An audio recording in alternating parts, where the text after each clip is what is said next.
আজকের 21 সাল 22 সাল 24 সালের ফিরাউনরা এখনো জীবিত আছে। ওরা বাধা দেবে, ওদের বাধা অপেক্ষা করে আল্লাহর কোরআন বলতে হবে, দ্বীনের দাওয়াত দিতে হবে, খিলাফত কায়েমের চেষ্টা করতে হবে।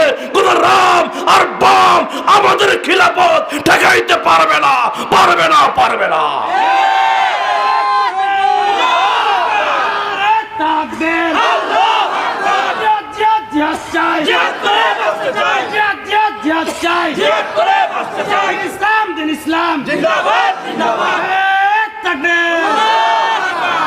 বন্ধুরা আমার, বন্ধুরা আমার, কষ্ট নিয়েছেন আপনারা? আমি আর ভূমিকায় সময় না বেড়ায় আমি আমার তেলাওয়াতকৃত আয়াতের দিকে চলে যেতে চাই। আমি আপনাদের সামনে একটি আয়াতে কারিমা তেলাওয়াত করেছি। এই আয়াতটা হয়তো অনেকেরই পরিচিত, পরিচিত না? জায়নামাজের দোয়া। কিসের দোয়া? এই জায়নামাজে দাঁড়িয়ে এই দোয়া আমরা কারা কারা পড়ি? একটু হাত তোলেন তো, হাত নামান। ওলামা কিরামকে আছে এখানে। জায়নামাজের দোয়া বলে কোন দোয়া কি কোন হাদিসে আছে? আপনারাই পড়েন, আপনারাই কয় না। আপনি পড়েন, কোনো সমস্যা নাই। আসলে এটা জায়নামাজের দোয়া আছে কি না আছে আমাদের জানার প্রয়োজন আছে না নাই? চাঁপাইনবাবগঞ্জ আজ থেকে 2 বছর আগে মাহফিল করছি। আমাদের একজন বড় ভাই নুরুল ইসলাম বুলবুল ভাইয়ের বাসার পাশেই। আমি বলছি এটা কোরআনের আয়াত, পাশে থেকে 70 বছর এক মুরব্বী কয় না জায়নামাজের দোয়া। আমি কই কোরআনের আয়াত, কয় না জায়নামাজের দোয়া। বন্ধুরা আমার, আমাদের আজকে বুঝতে হবে, শুনতে হবে আসলে এই জায়নামাজের দোয়ার রহস্যটা কি। শুনবেন তো ইনশাআল্লাহ? সবাই শুনবেন। আমি আপনাদের বলার জন্য আজকে তেলাওয়াত করেছি। এই জায়নামাজের দোয়াটা যার ঘটনা কেন্দ্রিক যেভাবে কোরআনের ভিতরে এসেছেন, আমাদের জাতির পিতা ইব্রাহিম আলাইহিস সালাতু ওয়াস সালাম। সবাই বলেন তো জাতির পিতার নাম কি? সবাই মিলে কোন তো? সমস্যা নাই তো? অসুবিধাও নাই। জাতির পিতা ইব্রাহিম আলাইহিস সালাতু ওয়াস সালাম। জাতির পিতার জন্ম আগে না কোরআন নাজিল হয়েছে আগে? হ্যাঁ, জাতির পিতা আগে এসেছেন, কোরআন পরে এসেছেন। জাতির পিতারও শত শত শত বছর পরে কোরআন এসেছেন। তাহলে জাতির পিতার সাথে এই আয়াতটার কিছু ঘটনা জড়িত। জাতির পিতা কেন্দ্রিক করেই এই আয়াতটা আল্লাহ কোরআনের ভিতরে দিয়েছেন। তাহলে কোরআন নাজিল হলো শত শত বছর পরে, আর জাতির পিতা আসলেন কোরআন নাজিলের শত শত বছর আগে। এই কথাটা কোরআনের ভিতরে দিয়েছেন। নিশ্চয় আল্লাহর লক্ষ্য উদ্দেশ্য আছে না নাই? আছে। শেষ নবীর উপরে দিলেন। কি জন্য দিলেন? এই দোয়াটা শেষ নবীর উপরে নাজিল করার কারণ ছিল একটাই, বিশ্ব নবীকে জানালো তোমার আগে তোমার উত্তরসূরি যারা এসেছিলেন তারা দেখো কিভাবে বাতিলের সামনে কথা বলেছে, দাওয়াতি কাজ করেছে, হিম্মতের সাথে সামনের দিকে এগিয়ে গিয়েছে। সেই কথাগুলো আল্লাহ তাআলাকে জানিয়ে দিয়েছে। আমরা জাতির পিতার এই কথাটা শোনার আগে জাতির পিতার একটু জন্ম রহস্য শুনতে চাই কি চাই না? সবাই শুনবেন? বন্ধুরা আমার একটু সময় দিবেন আমাকে। বন্ধুরা আমার ভালো করে খেয়াল করুন। হয়তো ইতিপূর্বে এই আলোচনা শুনছেন কিনা শুনছেন আমি জানি না, তবে আজকে পাবনাবাসীকে ভালো করে শুনছি, শুনুন।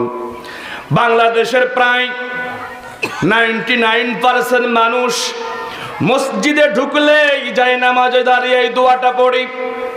ইমাম সাহেব রুকুই চলে গিয়েছে, তারপরও আমরা জায়নামাজের দোয়া ছাড়া নামাজে শরীক হয় না, আছে না নাই?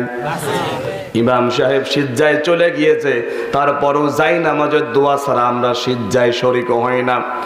দোয়াটা পড়তে গিয়ে খুব তাড়াহুড়া করতে গিয়ে শুদ্ধও হয় না।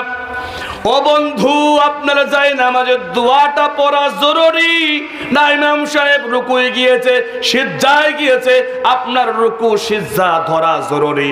বলেন তো কোনটা জরুরি? রুকু সিজদা ধরা জরুরি, কিন্তু আমরা জায়নামাজের দোয়া নিয়ে পড়ে আছি। আমি কিন্তু জায়নামাজের বিরোধিতা করছি না।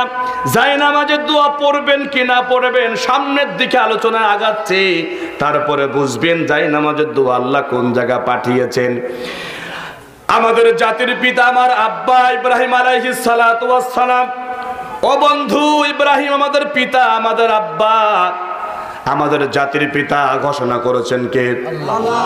মিল্লাত আবিকুম ইব্রাহিম হুয়া সাম্মাকুমুল মুসলিমিন। বলুন আল্লাহু আকবার। রব্বুল আলামিনের ঘোষণা অনুযায়ী শুধুমাত্র কেবলমাত্র একমাত্র সারা পৃথিবীতে আসমানের নিচে জমিনের উপরে একজন জাতির পিতা হবে না, দুইজন নয়, একজন। তিনি কে? সবাই বলেন, তিনি ইব্রাহিম আলাইহিস সালাতু ওয়াস সালাম। আর ইব্রাহিম আলাইহিস সালামের নাম বাদ দিয়ে পৃথিবীতে যদি কেউ জাতির পিতার স্থানে অন্য কোন মানুষের নাম যুক্ত করে, ইনক্লুড করে, মুসলমান হয়ে সহ্য করতে পারবো না, এটা অসম্ভব, মেনে নিতে পারবো না। কথা কোন ঠিক কিনা?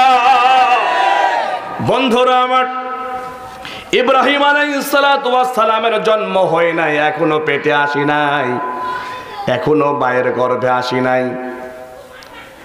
মিস্টার নমরুদ ধরে নিলাম 5 বছরের জন্য ক্ষমতায় এসেছেন।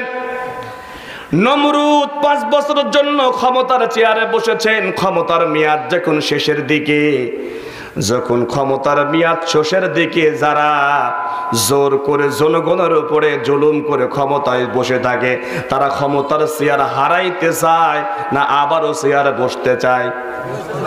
আবারও চেয়ারে বসতে চায়। সেটা জুলুম করে হোক আর নির্যাতন করে হোক, হাজারো লাশের উপর হোক আর রক্তের নদী হোক, যারা জুলুম করে ক্ষমতায় আসে, চুরি করে ক্ষমতায় আসে, তারা বারবার চেয়ার পেতে চায়। তারা জানে এই চেয়ার থেকে একবার স্লিপ কেটে পড়ে গেলে একটা বারও মাটিতে পড়বে না, প্রতিটা মার পড়বে পিঠে, আর জনগণ লাথি খেয়ে আমাদেরকে এদেশ ছাড়া করতে হবে। কথা কোন ঠিক কিনা? ক্ষমতার মেয়াদকাল যখন নমরুদের শেষ, ভালো করে খেয়াল করবেন, আমি কিন্তু নমরুদ এবং ইব্রাহিমের কথা বলছি। ও বন্ধু, এই জিনিসটা নিজের গায়ের উপরে চাপায় নেবেন না। ক্ষমতার মেয়াদ যখন নমরুদের শেষ, নমরুদের মাথা ব্যথা শুরু হয়ে গেল, আমাকে আবারও ক্ষমতায় আসতে হবে। জরুরি ভিত্তিক এবার সবাইকে ডাকলেন। জরুরি ভিত্তিক সবাইকে যখন ডাকলেন, মন্ত্রী পরিষদ ডাকলেন, প্রেসিডিয়াম সদস্যদেরকে ডাকলেন, স্থায়ী সদস্যদেরকে ডাকলেন, মন্ত্রী এমপিদেরকে ডেকে বললেন, আমাদের ক্ষমতার মেয়াদ তো শেষের দিকে, তোমরা কি জানো? কয় হ জানি। আমাদের তো আগামীতে ক্ষমতায় আসতে হবে। এক একজন এক এক পরামর্শ দেয়। কেউ বলে আগামীতে আমরা ক্ষমতায় আসবো, জনগণ তো আমাদের চায় না, জনগণ অনেকে আমাদেরকে চায় না, আর আমাদের বিরুদ্ধেও তো কোনো শক্তি থাকতে পারে। এইবার নমরুদ বলল, তাহলে গণকদেরকে ডাকা হোক। গণকদেরকে ডেকে যখন বলা হলো, আমি নমরুদ তো আবারও ক্ষমতায় আসতে চাই, বলো তো আমার ক্ষমতার বিরুদ্ধে এমন কোন শক্তি কি আছে যা আগামীতে আবার ক্ষমতায় আসবে?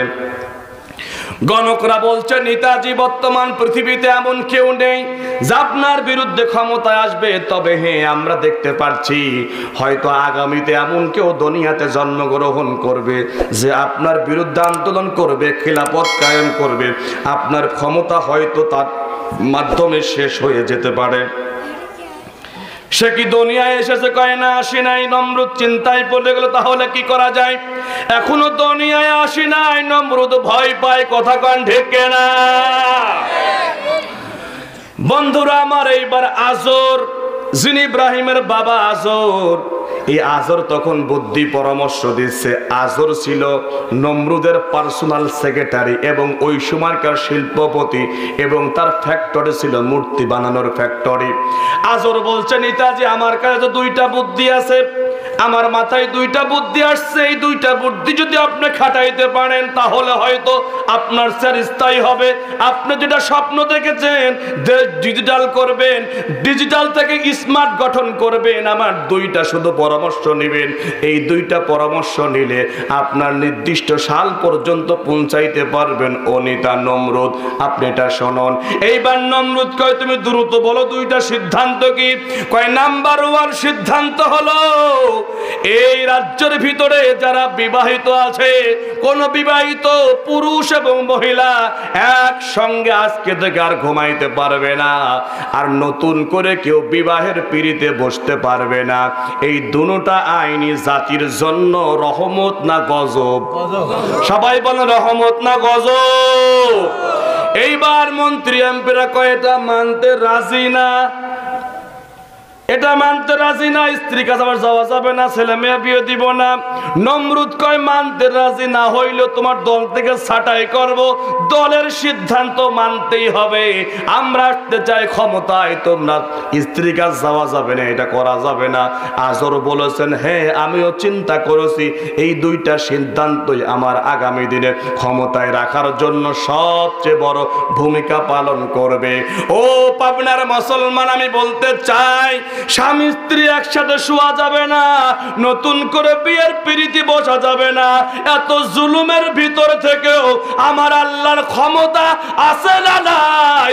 আল্লাহর পক্ষের শক্তি বের করে নিয়ে আসে, স্বৈরাচার শাসক খতম করে আল্লাহর দ্বীনকে বাস্তবায়ন করবে, এমন ক্ষমতা আমার আল্লাহর আছে না না?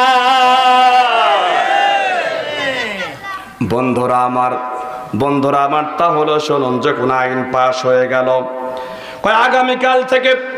আগামীকাল থেকে জরুরি অবস্থা জারি করা হলো। পুলিশ প্রশাসন টহল দিবে, সেনাবাহিনীর টহল থাকবে, বিশেষ বাহিনীর টহল থাকবে, এমনকি সিংহাসনেও পাহারা দিতে হবে। যেহেতু মন তো সবারই চায়। ও বন্ধু, আল্লাহ কয় দাঁড়া, যারা আইন করেছিস তাদের দিয়েই খেলা দেখাবো, কথা কোন ঠিক কিনা? নমরুদ কয় তাহলে আজকে থেকে খেলা শুরু। আল্লাহ কয় আমিও আজকে থেকে তোদের বিরুদ্ধে খেলা শুরু করলাম, কথা কোন ঠিক কিনা? এইবার বলেন তো, কাফের বেঈমান খেলার হুমকি দিলে ওই খেলায় বিজয় লাভ করবে, না আল্লাহ যাদের বিরুদ্ধে খেলার হুমকি দেয় আল্লাহর খেলাটাই জয়লাভ হবে? আল্লাহর খেলাটাই জয়লাভ হবে। এইবার একদিন, 2 দিন, 3 দিন চলে যায়। নমরুদ তো সিংহাসনে রয়েছে, আজরও সিংহাসনে আটকিয়ে পড়েছে। আল্লাহ কয় দাঁড়া, তুই আজর তো আইন পাশ করেছিস, আবার 7 জন বিশিষ্ট আহ্বায়ক কমিটি করেছিস, ওই আহ্বায়ক কমিটির প্রধানও তুই, তোর দিয়েই আমি আজকে খেলা শুরু করব, আর তোর দিয়ে শুরু করব, আর তোর যে সন্তান দিব ওই সন্তান দিয়ে খেলা শেষ করব। বলেন সুবহানাল্লাহ। একদিন, 2 দিন, 3 দিন চলে যায়। হঠাৎ করে যখন রাত গভীর, আজরের মনের ভিতরে কাম বাসনা জেগে ওঠে, আহারে যদি এখন স্ত্রীকে কাছে পেতাম তাহলে হয়তো প্রেম ভালোবাসা উজাড় করে দিতাম। কিন্তু সমস্যা হলো নিচে সেনাবাহিনীর পাহারা রয়েছে, এদিকে আদরের স্ত্রীর ভিতরে একইভাবে কাম বাসনা প্রেম ভালোবাসা জেগে উঠেছে। আহারে আজকে যদি স্বামীকে কাছে পেতাম তাহলে স্বামীকে আদর সোহাগ ভালোবাসা দিয়ে তার জীবনটা ভরে দিতাম, আজকের রাতটা কতই আনন্দ না করতাম। 2 জনের ভিতরে এইটা চাই। স্ত্রী সান্ত্বনা দেয়, চাইলেও তো হচ্ছে না যেহেতু প্রশাসন টহল রয়েছে। এদিকে আজর কয় চাইলেও তো হচ্ছে না যেহেতু সেনাবাহিনীর পাহারা রয়েছে গেটে। ও বন্ধু, আপনাদের কাছে বলতে চাই, পুলিশের টহল চলছে রাস্তায়, সেনাবাহিনীর পাহারা চলছে সিংহাসনে। ওই সিংহাসন বেদ করে আজরকে তার স্ত্রীর কাছে নেওয়ার ক্ষমতা আমার আল্লাহর আছে না নাই? কথা বলেন, আছে না নাই? বন্ধুরা আমার, সিংহাসন থেকে যদি বের করে প্রশাসনের চোখকে ফাঁকি দিয়ে আমার আল্লাহ যে তার স্ত্রীর কাছে নেওয়ার ক্ষমতা রাখে, আল্লাহি আল্লাহর কসম, উলামায়ে কেরামকে যারা জেলখানায় বন্দী করে রেখেছে, আটকে রেখেছো, মানবাধিকার কর্মী ডাক্তার শফিকুর রহমান, অধ্যাপক মিয়া গোলাম পরোয়ার, মামুনুল হককে যা আটকে রেখেছো, তোমরাও শুধু রেখে দাও। আল্লাহ যদি চায় জেলখানা থেকে বেরিয়ে ইরাই দেশের রাহবার হবে, ইরাই দেশের অর্থাকর্তা হবে, ইরাই দেশকে হাতে নিয়ে সামনের দিকে দিন কায়েম করবে, কথা কন্টেক্ট করা। ও ভাই, যদি কারোর মাঝে জায়গা ফাঁকা থাকে আরেক ভাইকে বসতে দিবেন। দেখেন, বসতে দিলে দেখেন, বিশ্ব নবী একদিন আলোচনা করছে। বিশ্ব নবী, শুনুন হাদিসটা শুনুন, বিশ্ব নবী একদিন আলোচনা করছে, আর সাহাবা আজমাইন সবাই বসে আছে। এমন তো সময় একজন সাহাবী এসে উপস্থিত, জায়গা নেই বসার জন্য, চটও নেই, সাহাবা দাঁড়িয়ে আছে। দেখেন আমরা তো বিশ্বনহারে আমাদের নবী, বিশ্বনবী কয় তুমি দাঁড়িয়ে আছো, জায়গা পাচ্ছ না বসার জন্য, এই নাও। বিশ্বনবীর গা থেকে চাদরটা আরো দিলেন, সরে দিলেন, এই আমার চাদরটা পেরে বসে যাও। আল্লাহু আকবার, এটাই আমার নবী। আর আমরা অনেকেই আছি জায়গা দিতে চাই, মসজিদে গেলেও এমন ভাবে জায়গা নেই, মনে হয় দুই পাশে বসা যাবে না, আছে না নাই? মনে হয় বাপ দাদার পৈতৃক সম্পত্তি ওখানে কিনে ধুয়ে দিয়েছে। এজন্য দেখেন আমরা সবাই সবার প্রতি সহনশীলতা হব। এক মুসলমান আর এক মুসলমানের ভাই, আর এক ভাইকে বসতে দিব, একটু তাফসীর শুনে যদি জীবনটা পরিবর্তন হয়, এটা আমাদের জন্য সাকসেস না? বন্ধু, আজকের এই মাহফিল থেকে একজন মানুষ যদি কিয়ামতের দিনের পথে ফিরে আসে, একজন মানুষ নামাজওয়ালা হয়, একজন মানুষ যদি দিন বোঝে, আজকের মাহফিল কিন্তু সাকসেস, ঠিক না? আজকের মাহফিল সাকসেস হয়ে যাবে। বন্ধুরা আমার, এজন্য আমি আজকে যে আয়াত নিয়েছি বোঝানোর জন্য, আমরা দেখি এই আয়াতটা জায়নামাজের দোয়া হিসেবে চালিয়ে দিয়েছি, চালান, সমস্যা নাই। অথচ একই আয়াত ইব্রাহিম আলাইহিস সালাম পড়ার জন্য নমরুদ তাকে আগুনে দিল, আর এই আয়াত পড়ার জন্য আমাদের কিছুই হয় না। হ্যাঁ, তার মানে ঝামেলা আছে না নাই? ঝামেলা আছে। যেখানে যেটা প্রয়োগ করার দরকার সেখানে সেইটা প্রয়োগ করতে হবে, ঠিক না? আপনি ঔষধ, বিভিন্ন পেঁয়াজের ফসলাদের ঔষধ, পোকা মারার জন্য ঔষধগুলা দেন, ওটা ওখানেই দিতে হবে। যদি মানুষের দেন কি হবে? কথা কয় না, মারা যাবে। ইনজেকশন দিচ্ছেন, গরুরটা গরুকেই দিতে হবে, গরুরটা মানুষের দিলে বাঁচবে? আয়াত যেখানে যেটা যেভাবে হয়েছেন ঠিক সেভাবে যদি প্রয়োগ করেন, বাতিল, নাস্তিক, স্বৈরাচার, চোর, বাটপার কেউ কথা বলতে পারবে না। কথা কোন ঠিক কিনা? বন্ধুরা আমার, যে কথা বলছিলাম, দুইজনের ভিতরেই প্রেম ভালোবাসা জেগে উঠলো। সমস্যা, রাস্তা দিয়ে প্রশাসন চলছে, এদিকে সিংহাসনে সেনাবাহিনীর পাহারা চলছে। আল্লাহ কয় চিন্তা করিস না, আমি দেখছি। এইবার আজর শুধু উপরতলা থেকে নিচে আসে, নিচে আসার পরে থেকে সেনাবাহিনী দাঁড়িয়ে আছে। সেনাবাহিনী কয় খবর কি? আজর বারবার নিচে আসে, ঘুমাও নাই, যাও ঘুমাও গা। কয় না, আমি তো আহ্বায়ক কমিটির আহ্বায়ক, তাই আমি একটু জেগে আছি। কয় চিন্তা করা লাগবে না, তুমি ঘুমাও, সকাল থেকে তুমি দেখবা। বন্ধুরা আমার, আজর কয় হলো না, কি করা যায়? কিছুক্ষণ পর আল্লাহ সেনাবাহিনীর চোখে এমন ঘুম দিয়ে দিল, অস্ত্র রেখে দাঁড়িয়ে দাঁড়িয়ে ঘুমায়। আজর কয় যা হয় হবে, দেখা যাবে কাল সকালে। এইবার এসে দেখে সেনাবাহিনী ঘুমায়। এক দৌড়ায় যখন স্ত্রীর ঘরে চলে এসেছেন, দরজায় যখন knock করলেন, স্ত্রী দরজা খুলে দিলেন। দরজা খুলে দেওয়ার পরে স্ত্রী কয় ব্যাপার কি, তুমি কিভাবে আসলে? প্রশাসন তো টহল চলছে। কয় কোনো কিছু বলো না, আগে আমার খুব মন চাচ্ছিল তোমার কাছে আসতে। স্ত্রী কয় আমার খুব মন চাচ্ছিল যেন তোমার কাছে যাইতে। এইবার দুইজন যখন একত্রিত হলো, সারা রাত প্রেম ভালোবাসা আদান প্রদান করলো। এইবার রাত যখন শেষ হয়ে যায়, আজর কয় থাকা যাবে না, আমিও তো আহ্বায়ক কমিটির প্রধান, আমি যদি থাকতে যাই তাহলে তো সমস্যা হয়ে যাবে, আমি যাই। এখনো দেখে সেনাবাহিনী ঘুমায়। আজর কয় ঘুমাও ঘুমাও, আমিও যাই ঘুমালাম। ও বন্ধু, এইবার আজর ঘুমায়। নেতাজি যখন, নমরুদ যখন 11টা বাজে 10টা বাজে ঘুম থেকে উঠে বলে, ও আজর সব ঠিকঠাক আছে? কয় নেতাজি সব ঠিকঠাক আছে, কোনো সমস্যা নাই।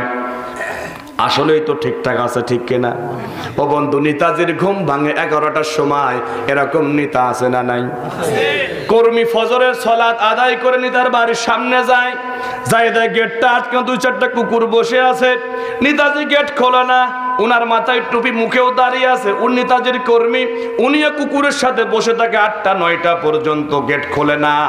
8টা-9টার দিক দারোয়ান যখন গেট খোল, কয় নেতা কি উঠেছে? কয় নেতা তো উঠি নাই, সারা রাত বারে ছিল, মদ খেয়েছে, গাঁজা খেয়েছে, নারী নিয়ে আড্ডা করেছে। এই যে শেষ রাত্রে ফজরের সময় ফিরেছে, নেতাজির ঘুম এখনই ভাঙবে না, নেতাজির ঘুম ভাঙবে 11টার সময়। এরকম নেতা বাংলার জমিন আছে না না? কত নেতা দেখি যে মাহফিলের পোস্টার আগে তার নাম, ওই সকল নেতারা মাল খায়া টাল করে এসে মঞ্চে বসে মনে হয় পাটার গন্ধ করছে। এরকম নেতা আছে না নাই? মনে হয় পাটার গন্ধ করছে। আপনাদের এই পাবনা ঈশ্বরদীর, পাবনা সদরের ভিতরে আমি একটা মাহফিল করছি, আমাকে কমিটি আগেই বলছে হুজুর এনে কিন্তু জাতামাতা করলে খবর আছে, কিন্তু কি হয়েছে? কয় সমস্যা আছে। কিছুক্ষণ পরের দিকে এক নেতা মনে হচ্ছে শরীর দিয়ে পাতা পাতা গন্ধ কয়। এখন বারবার কমিটিকে বলছে মাইকটা দাও, আমার